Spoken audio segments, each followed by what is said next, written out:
জয় শ্রীকৃষ্ণ। এগুলো হচ্ছে বন কাঁঠাল, কিন্তু আমাদের এখানে বলা হয় ডেওয়া। তো ডেওয়া বন কাঁঠাল যাই হোক না কেন, এর টেস্ট একটু টক টক, কিন্তু এই বন কাঁঠালগুলো খুবই মিষ্টি ছিল, মানে বেশ মিষ্টি।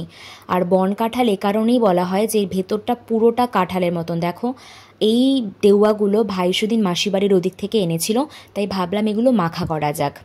তো আমি যখন একদম ছোট ছিলাম তখন এই জিনিসটা চিনতাম না বা নামও জানতাম না, আর এটাও জানতাম না যেগুলো খাওয়া যায়।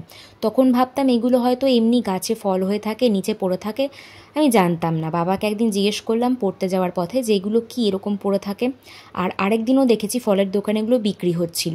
তো বাবা বললো এগুলো হচ্ছে ডেওয়া, আর এগুলো মাখা করে খেতে খুব ভালো লাগে। তো সেই দিন থেকে আমি চিনি। তো তারপর অনেকবার বহুবার খাওয়া হয়েছে। আমার তো খুব পছন্দের এই মাখাটা। আর এত টেস্টি হয়েছিল না, আর এত লোভনীয়, জাস্ট অসাধারণ। একবার অবশ্যই ট্রাই করো। রাধে রাধে।